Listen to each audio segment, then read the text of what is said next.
The Epistle of the Hebrew, chapter 9. Chapter 9. The first section, the earthly sanctuary. Holy Spirit, please guide NKJV. me.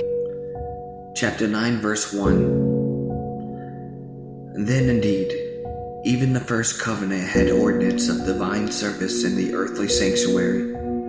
For a tabernacle was prepared, the first part, in which was the lampstand, the table, and the showbread, which is called the sanctuary. And behind the second veil, the part of the tabernacle which is called the holiest of all, which had the golden censer, and the ark of the covenant overlaid on all sides with gold, and which were the golden pot that had the manna, Aaron's rod, and the tablets of the covenant, which are the 10 Commandments.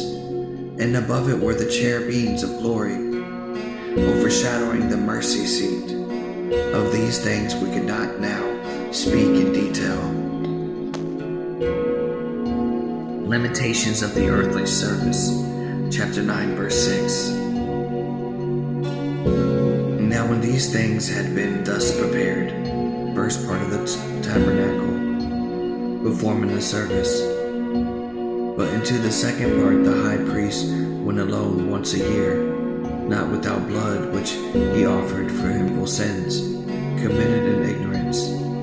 The Holy Spirit indicating this, that the way into the holiest of all was not yet made manifest, while the first tabernacle was still standing.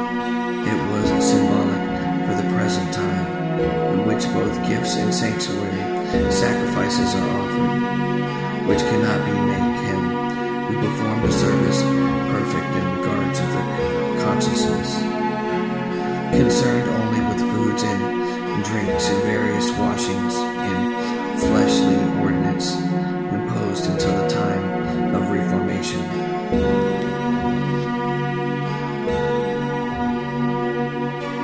The Heavenly Sanctuary, chapter 9, verse 11. But Christ came as a high priest, the good things to come with the greater and more perfect tabernacle, not made with hands, that is not of this creation, not with the blood of goats and calves, but with his own blood.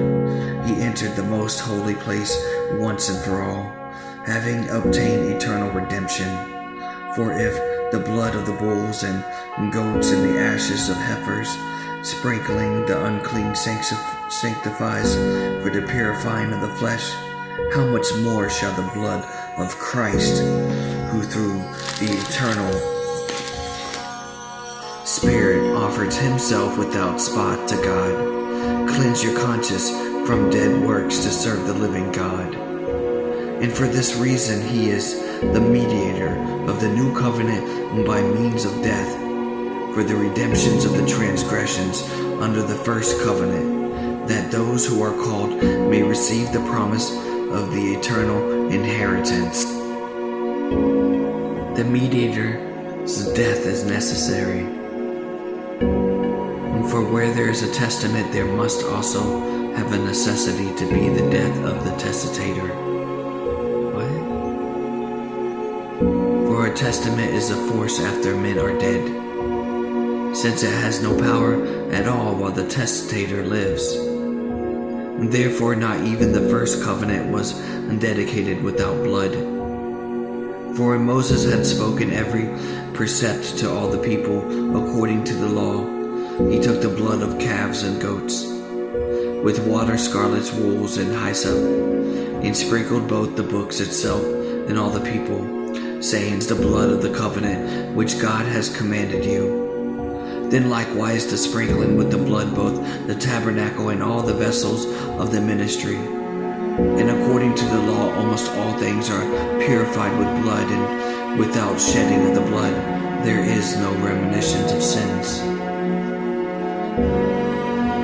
Greatness of Christ's sacrifice, chapter 9, verse 23.